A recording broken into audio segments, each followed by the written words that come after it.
Well, hello everyone. My name is Emily Eldredge. I'm just going to go ahead and share my screen. Let me get here. Share. Okay, hold on 1 second. Okay. Uh-oh. Hold on. Hold on. Let me go back because I got to go back. Oh my gosh, I've got all these different windows open. Hold on 1 second. All right, we're getting there. Okay. Now, there we go. All right, you all see that?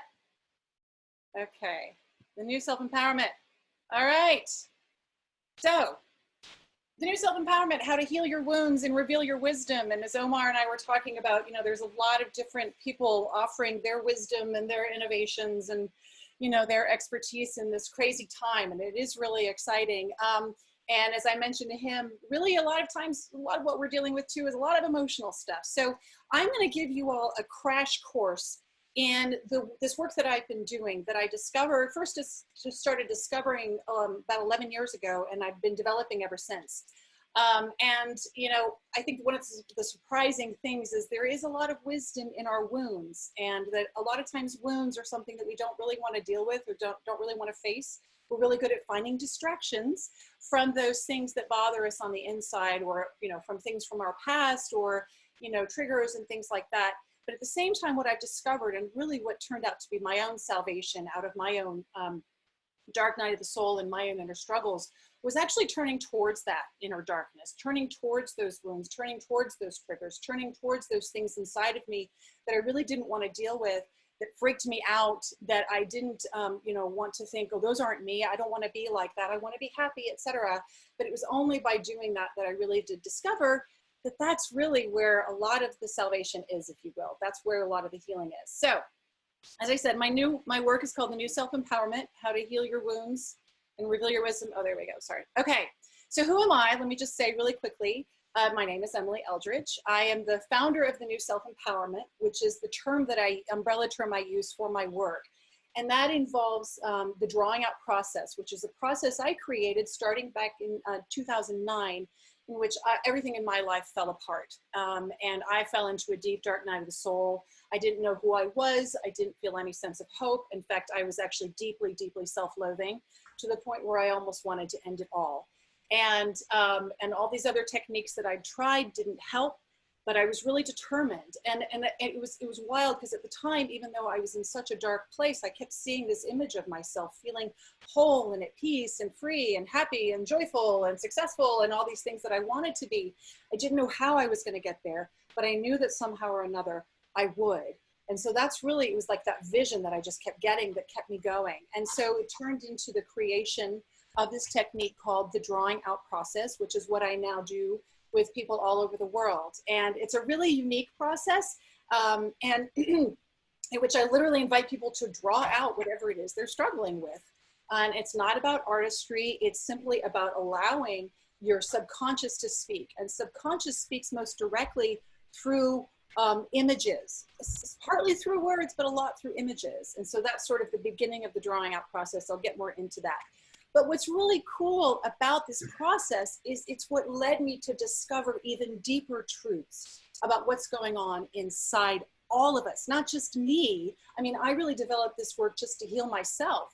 But then as I discovered it was healing me, and then it was healing other people. And then I kept discovering that actually within us are these 3 types of struggles, and that are, well, I won't get into it yet, but the point is I ended up discovering these things called emPowers and EXPOWERs. I will explain that. What the work has also led me to, which is really surprising, is becoming a leader, healer, and advisor. I was doing the work for a while, and then really got this intuitive message that said, your purpose is to work with world leaders. And at first I really rejected it, and I thought, that's crazy. There's no way I can do that. And besides that, I was extremely sick at the time. But the point is that I really trusted that message that I received, and I honored it. And within 5 months, I was speaking at the United Nations. So that's a little snippet of how important it is to really honor and trust your truth. And then the last part is that I just recently wrote a book called Light, Dark, Truth. It's all about that journey that we all take, of really facing our darkness to find our light and to live our truth.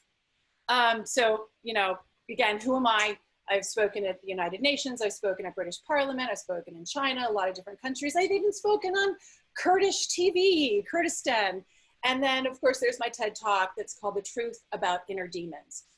And really it's that truth. Oh, by the way, something I want to say about this is that in terms of this image is in a prison. My first TED Talk, well, sorry, it was my second TEDx talk actually, but it was actually in a prison, and it's a prison that is sadly currently in the news a lot. I don't know if you all have read this in the New York Times. There have been some articles. Recently I posted an op-ed by Michelle Alexander, who's the author of The New Jim Crow, which is a fascinating book. And anyway, she wrote this article about how Marion Correctional, which is where I did my TED Talk, was actually where the very first official TED events took place, was at Marion Correctional.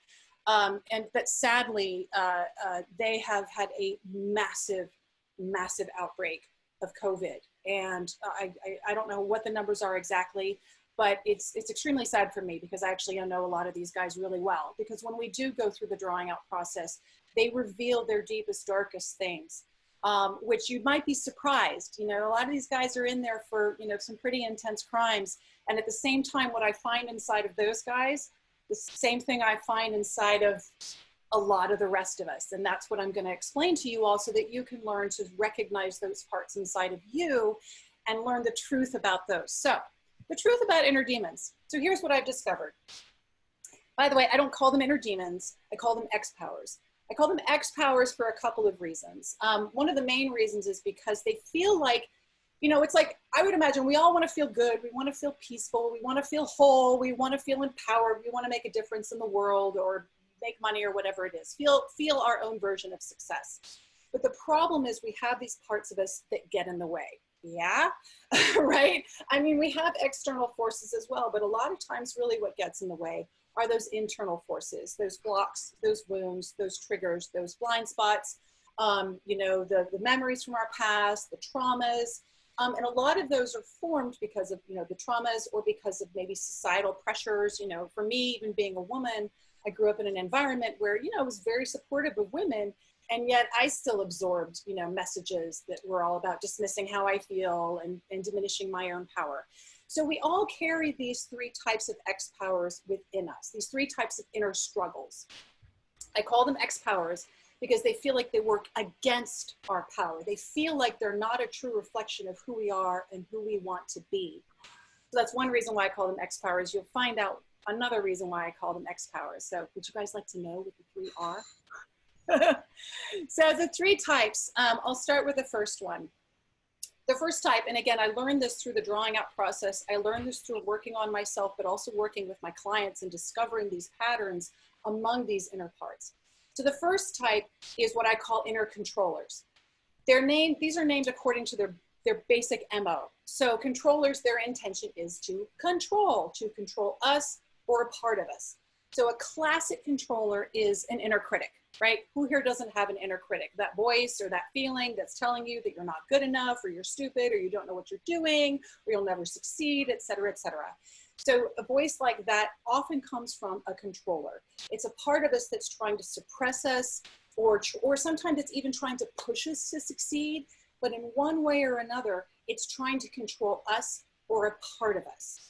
When I was in my deep dark night of the soul, there was this part of what was getting me to such a deeply horrible place was this part of me that was telling me that I was worthless and that I was unlovable.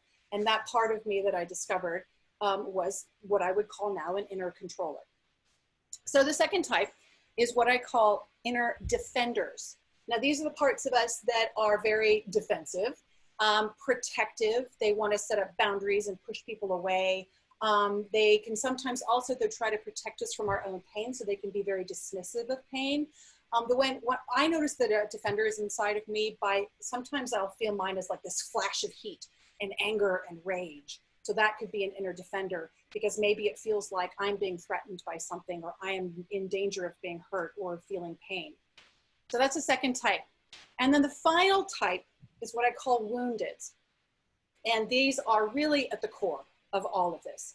In fact, if we didn't have wounds, we wouldn't have controllers or defenders. So really underneath those inner behaviors, and these are internal forces, okay? I understand that, you know, oftentimes when I show these pictures, people say, oh, controller, that's just like my boss, or defender, that's just like my mom. And it's like, yes, yes. I mean, these can definitely be externalized. I have definitely expressed all of these behaviors before. I'm sure we all have in some way or another.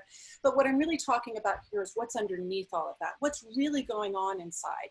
Because the truth is that with you see someone who, let's say, you know, acts like that woman in the controller's image, you know, you might be like, oh, she's got controllers inside of her. And yes, she might. But often what I found in, let's say, a woman like that is really what's underneath that is a wounded, deeply, deeply scared, you know, child inside of her that felt criticized as a child, and she just doesn't want other people to criticize her, whatever the deal is. So anyway, same thing with defenders. You know, you can have someone who's all tough and acting like they're this, but a lot of times inside it's wounded, that they've built themselves up to such a, you know, puffed themselves up so much because they've got those inner defenders, but underneath that is the defenders are trying to protect the wounded, okay? So those are the three inner EXPOWER types. Now, a lot of times the way we tend to treat these parts of us is, well, we don't like them. I don't like feeling this way. I don't know about you. I definitely don't. And I certainly don't like acting this way. So a lot of times the way we treat ourselves is we suppress those. We resist them. We fight them. We try to fix them. We try to change them. We try to argue with them. You know, we try to ignore them. We do a lot of different things to try to mitigate these feelings inside of us or these parts of us. Also because, you know, growing up, we may have expressed these emotions and yet people reacted to us in ways that made us realize that we weren't safe to express them. So for example, wounded with the crying, a lot of times people, you know, I've met so many people who are too afraid to cry because they've been shamed for it. So then they've suppressed that wounded part of them. But here's what I discovered in my own journey out of my own depression and darkness and wanting to pretty much end my life and hating myself, is that it doesn't work to struggle with these parts. It just doesn't work. There are other things that work though, and that's what I want to get into. But first it requires, and there's a lot to learn about these, so I'm giving you, as I said, a crash course. But first, here's something that's really important to understand about EXPOWERs. Every EXPOWER inside you has good intentions for you. It is doing its very best to protect you or itself, whatever way it knows. So if you notice that you've got these three types inside of you, or you've got one that's really prominent or what have you, understand that its intentions for you are not bad. They are good. They're just trying to protect you or themselves whatever way they know. And the reason why that's really important is because it shifts our relationship then with these parts of us out of hating, suppressing, wanting to get rid of, and into a place of, well, wait a minute. Okay, so what is it trying to do for me? Why is it trying to do that for me? I may not like the results of what it's doing, right? Just because we have good intentions doesn't mean we have good results, right? What's that saying that goes, you know, the road to hell is paved with good intentions? Yes, same thing applies to these EXPOWERs. The road to hell can definitely be paved with these good intentions. And I've done things in my life where in my heart, I knew I was well-intended, but I was being fueled by an EXPOWER that was causing me to be over-controlling or causing me to be overly defensive or to feel victimized, etc. So the whole point is to not fight these parts, but to understand them. I'll get into that. So every EXPOWER inside you has good intentions for you. It is doing its very best to protect you or itself, whatever way it knows. So the problem is we have these though, right? And the results are not always good. So what do?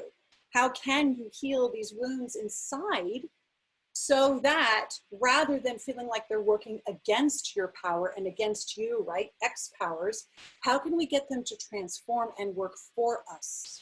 How can we get them to feel at peace so that we can feel at peace? That's really what it's all about, because who doesn't want to feel at peace? And that was actually my whole thing too. Even when I was in that dark night of the soul, I just wanted to feel good. I just wanted to feel at peace.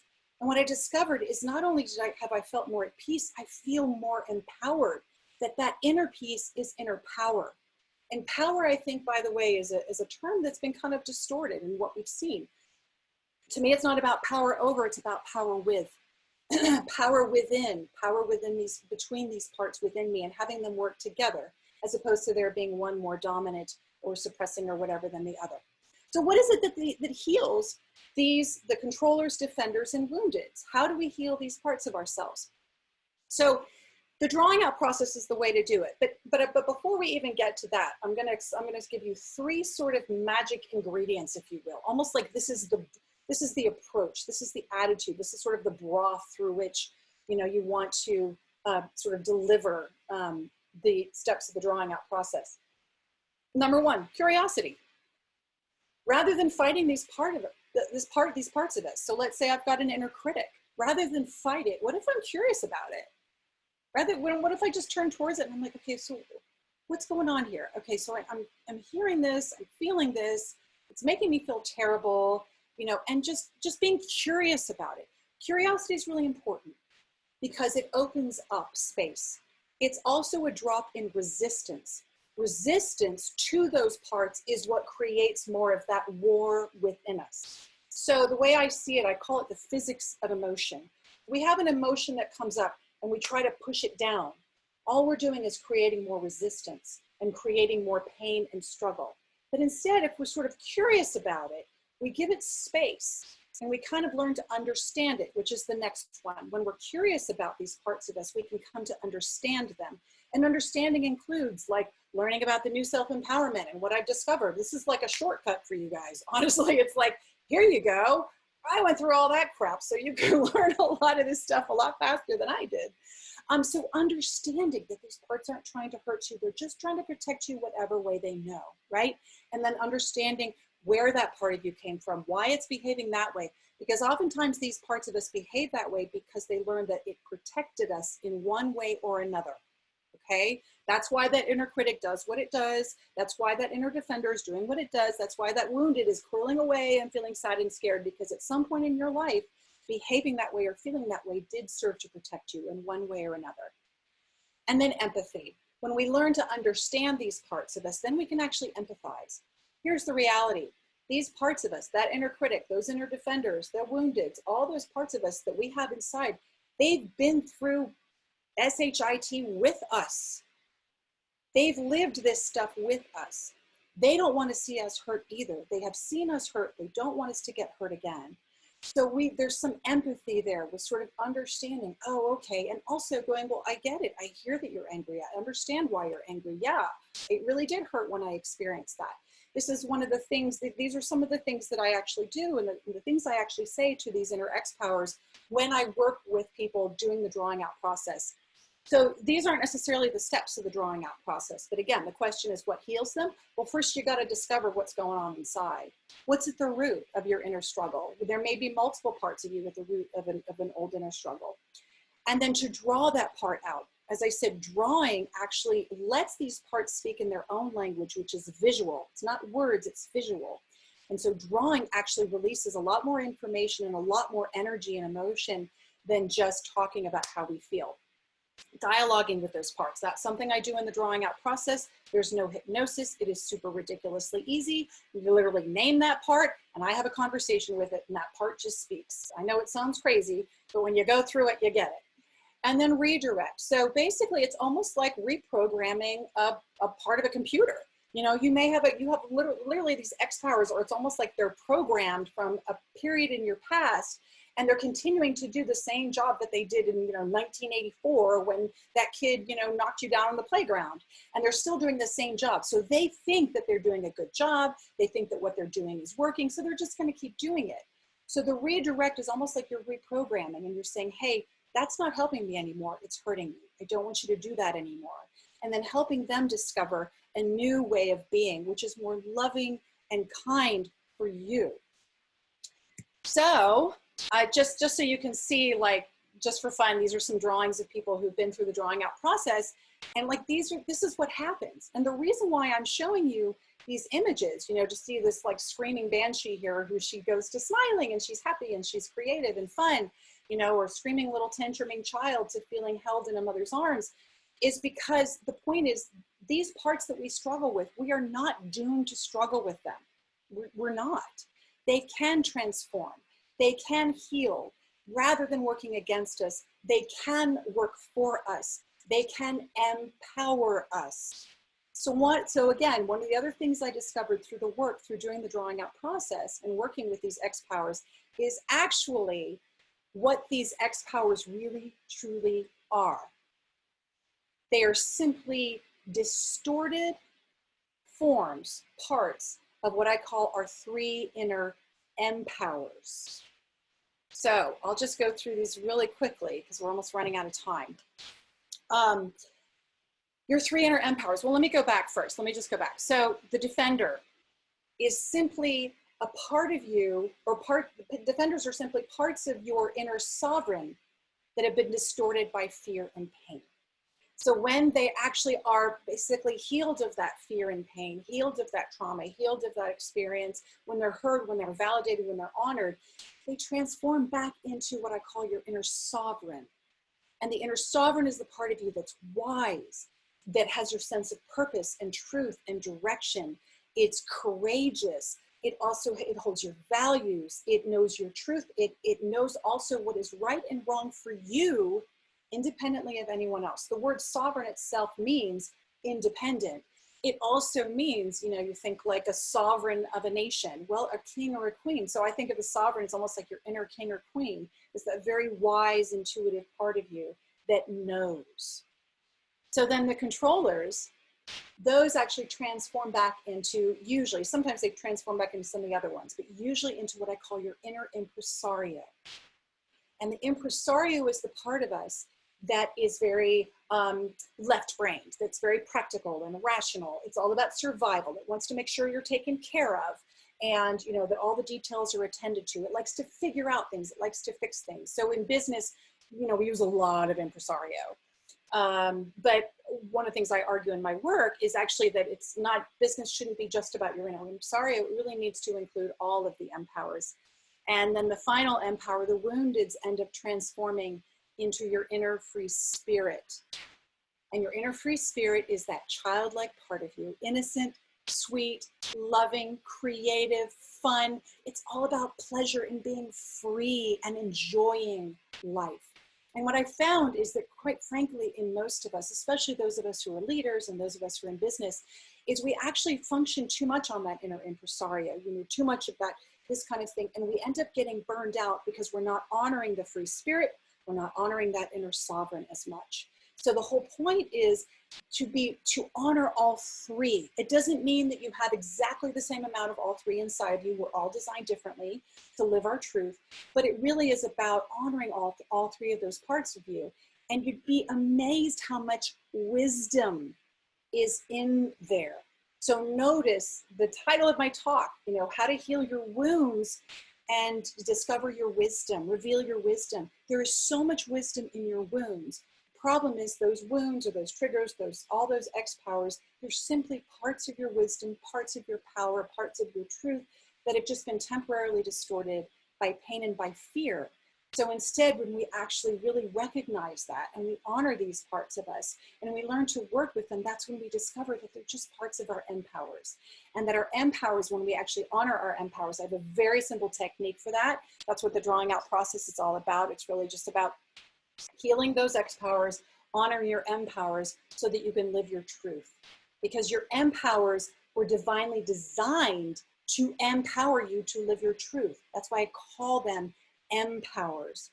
So the cool thing is it's a really simple technique for honoring your emPowers. If you're curious about it, I'll give it to you. If you have a pen, write this down, or my website, it's there. thenewselfempowerment.com, my online program, free online program. I'm not selling anything here, thenewselfprogram.com, but I'll give it to you right now. Every morning, I call it your morning empowerment. Sit down, tune into yourself, tune into your emPowers, and ask each one individually, what's one small thing I can do today that would feel good for you, okay? What's one, you ask individually, impresario, what's one small thing I can do today that would feel good for you? And then you write down their answers, just one answer for each one, and see what they tell you. And then do those things, and you will be amazed how you feel. I have had people literally go from, you know, like successful entrepreneurs go from total burnout to feeling like, wow, oh my gosh, I feel so much more at peace. I feel, you know, the one particular client, like she was in total burnout. She was even letting go of clients. And I had just created this technique. I hadn't even really tried it out. And I handed her the postcard with these empowers. And I just said, you know what, just give this a try. And then I forgot about it. A month later, she reported back to me. She said, oh my God, I can't believe it. She goes, when I saw you, I was having to get rid of clients because because I was so burned out. But I started doing this technique and I feel amazing. And I feel so much more whole and at peace. And I feel validated from within. So this is extremely powerful. And also these 3 empowers can support you in your business. They have wisdom that can support you in your life's work, in your business, in your day-to-day lives, in all kinds of things. So that's what it's all about. Well, I've only got 2 minutes left, but the point is you can find all about this on thenewselfempowerment.com. The free program, thenewselfprogram.com, it's all on there. You know, you can learn this yourself. Please reach out to me though, because I know that whenever I share this new information, I get lots of questions. I got lots of, I get, how is that possible? You know, or if you have a question about whatever you're struggling with, or, you know, whatever your visions are, whatever you desire, please do send me an email. You're welcome to emily@emilyinternational.com. I will stop sharing so that I can text you that. And I hope, let's see, to everyone, I hope this has been helpful. Let's see, Emily at emilyinternational.com. All right. Thank you all so much. I hope this was helpful to you, and I really hope that you really take good care during this time, because I know it's really stressful on a lot of different levels.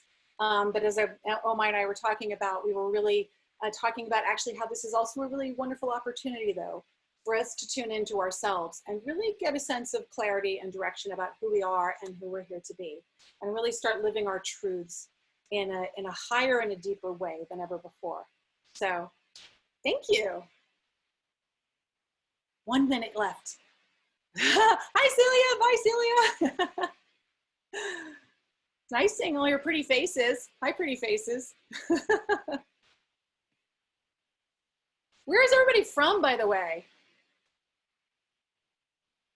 Where does everybody live? I'm in Arizona right now, but I live in New York City.